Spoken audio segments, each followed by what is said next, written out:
A chef approaches your party. He wants you and your team to go on a quest to get a dragon's egg, for he wants to make the mother of all omelets.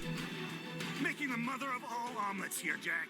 Can't fret over every egg. For a while now, I've always liked the idea of you in D&D trying to find monster parts to make into food. Maybe I just liked Dungeon Meshy a little too much. And so I decided to make a dungeon about that. So this dungeon is going to be a cave system where you will find a white dragon's egg to bring back to our chef, Gordon, who wants to make it into one big omelet. If your party succeeds in this, they'll get a bunch of money, of course, and also a slice of the omelet. Talking to Gordon, he will tell you all about white dragons, everything he knows, and that when white dragons mate and they lay their eggs, the male leaves, and occasionally the female has to leave the cave to hunt for an hour or so every week.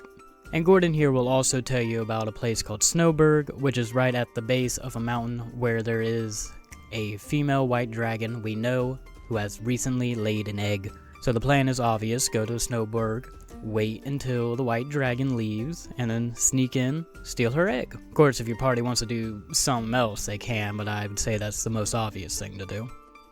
Probably the smartest one, too. So let's go through the dungeon real quick and see what lays in store for your adventuring party. Last time I went by every single room, but I realized how long that takes, so I'm just going to give you all the highlights this time.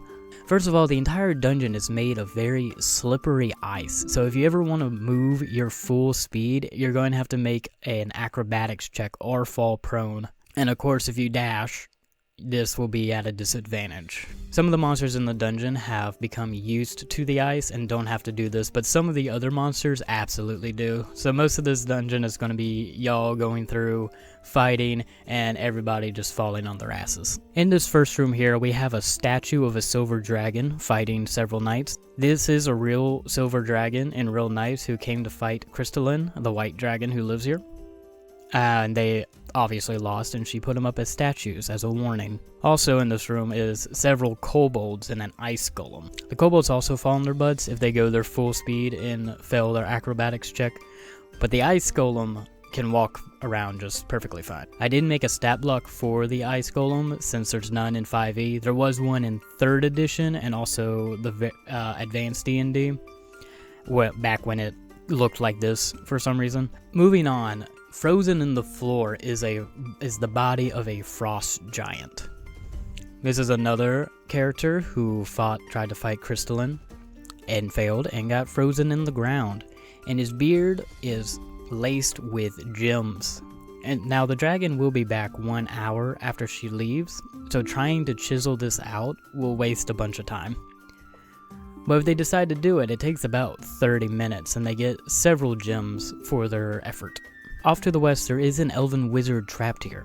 He is gagged and bound and frozen from the waist down. Freeing her takes some time, but if you do and escort her back to Snowberg, she will give the party a manual of clay golems, for she is the one who made the ice golem in the first room. Finally, we have the white dragon's bedroom. Of course, she has a pile of gold in the middle of the room, but also frozen in the walls, ceiling, and floors, several gems and coins, making a nice little shimmer in this room. On top of the pile of gold is also what you're looking for, an egg. If the party wasted too much time, then Crystalline herself is here with an army of 12 kobolds. If the party got here fairly quickly, then instead there are 2 half-white dragons. These are 2 cult members who are worshipping Crystalline, and she decided to let them bathe in her blood so that they can become half-dragons. After defeating everyone, of course, there's a bunch of gold, silver, copper, platinum. There's several gems and several magic items as well. Now your party has to figure out how to get the egg out of the dungeon. Trying to go through the cliffside will be rather difficult since it's so high off the ground, and you have to hold this giant egg while you climb. I can see one exploit of levitating the egg and just letting it slowly drift down to the ground below.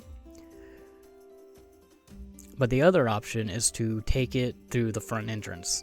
And that's most of the dungeon. There are a few more rooms, but that there is the highlights If you liked it, down below there's a link to DriveThruRPG where you can download it. It is pay what you want, so you can take it for absolutely free if you'd like.